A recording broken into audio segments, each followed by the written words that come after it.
Hey Tracy, in this video I'm going to show you how you can upload an EdPuzzle. We'll actually create an EdPuzzle and then upload it into Schoology. Okay, so one of the first things you need to do is you're going to create your video, you're going to go through your edits, and then you want to publish to YouTube. Make sure you copy your YouTube channel, the web address, and send it to Vicki Bradford so that she can approve it. Because I think without her approval, I think it prevents some of the kids that have school devices are not able to actually view whatever it was that you posted to YouTube. So go to publish, and it's automatically going to be listed as private. You can list it either as public or unlisted. I generally choose unlisted so that people who happen to Google my name are not going to come across all of these YouTube videos. So then I go to publish or upload to, I can't remember what the icon is down here, but I've already uploaded it. And don't worry, right away it's going to say copy link. But it's going to take about 5 to 6 minutes for it to process all the way through to YouTube. So if you don't see it right away, you'll see a black screen that says we're still processing your video. Okay, so after your video is already uploaded to YouTube, you'll find it on your YouTube channel.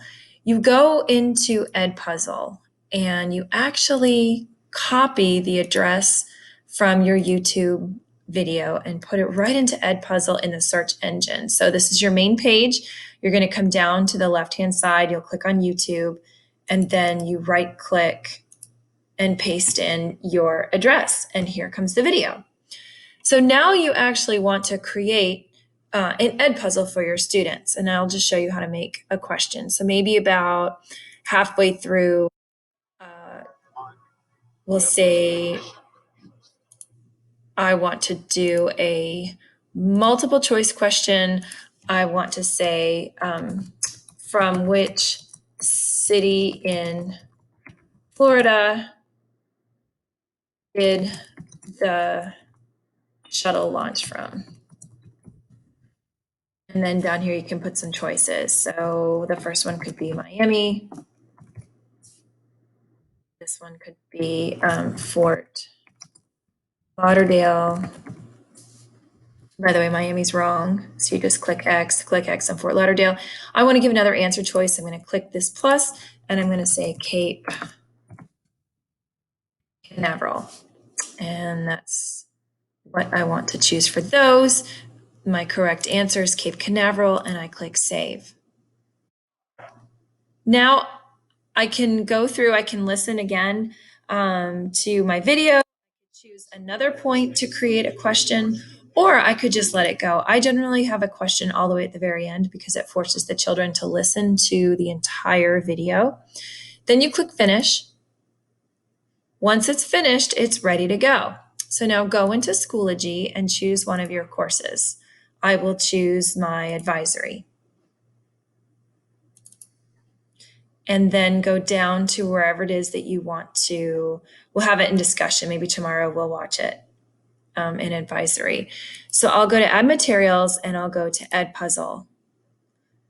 And it's going to ask me for the consumer key. This is actually good. I'm glad it showed me this. So now I have to go back into EdPuzzle. It's saying that right now EdPuzzle is not viewable for any of the kids in my advisory because I have to make sure that I have input the consumer key and the shared secret. That can be found if you go into your profile in EdPuzzle, click on your name, and go into school. If you go down into school, all the way at the bottom, you're going to say that our school has Schoology. And these codes are very important. This is very specific to our school. So I want you to copy the first part, which is the consumer key, and then go back into Schoology. I'm going to X out of here. Go into course options, external tool providers, and EdPuzzle is the feature that I want. My consumer key, I'm going to copy and paste it in, and then the secret code, you can go back and copy. I actually saved it because it's the same for every single, I think this is the same for for every single person within our school. So I just went ahead and I saved it through memory. And by the way, you have to do that for every single class or course every time you put an EdPuzzle in. So I just want you to understand that that's a glitch, that in order for it to work for the students, you have to go and you have to do that, unfortunately, every single time. And you have to do it in 2 different places. So now I'm going to go back to my advisory section. I'm going to assign this. I'm going to go to Add Materials. I'm going to assign the EdPuzzle. It's going to let me go in. I'm going to choose the one that I want. So maybe this one has the one question because it has this little upside down teardrop. I'm going to click Watch, and then I'm going to assign it to my students. I want to prevent skipping because otherwise they can skip around to just to the questions and answer them. And I don't want them to do that. Okay, now it's loaded in the Chris Hadfield. So I'm just going to rename it because my students aren't able to really understand yet that that's the EdPuzzle. So I'm just going to call it EdPuzzle Chris Hadfield Masterclass Introduction. Now again, in here, you have to put the the consumer key and the shared secret. Make sure you do that. Now, if you want it graded to show up in your grade book, you're going to put enable grading. If you just want them to watch it, then go ahead and just press Save Changes. And now, when the students click on it, they'll be able to see the EdPuzzle. After that, you can click on the EdPuzzle. Let me show you one that my students have seen, have watched, and you can actually see the scores.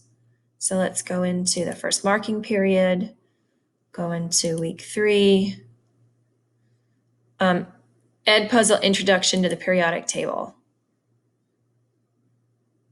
My kiddos watched this today, and I'm interested to see how they did.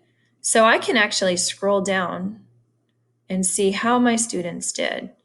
But like I was saying before, see how I have these holes where the names are not carrying over? Even though these students do have EdPuzzle accounts, for whatever reason, the names are not transposing.